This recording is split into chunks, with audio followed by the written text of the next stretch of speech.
21 থেকে 33 মাইল চওড়া এই পানির পথটাই এখন সারা বিশ্বের একটা ভয়ের কারণ। কেন ভয়ের কারণ সেই গভীর ইতিহাসটাই আমরা জানার চেষ্টা করব আজকের ভিডিওতে।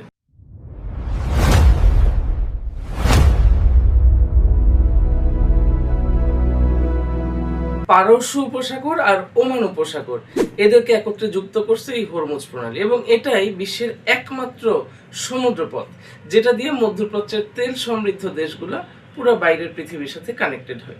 আন্তর্জাতিক এনার্জি এজেন্সি বলছে বিশ্বের সমুদ্রপথে পরিবাহিত মোট তেলের প্রায় 25% এবং এলএনজি বা লিকুইফাইড ন্যাচারাল গ্যাস যেটা সেটার প্রায় 20% শুধুমাত্র এই একটা পথ থেকে পুরো বিশ্বে এক্সপোর্টেড হচ্ছে, যার কারণে এটাকে বলা হচ্ছে global energy artery.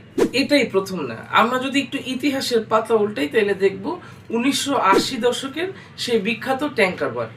Iran Iraq যুদ্ধের সময় যখন দুই দেশ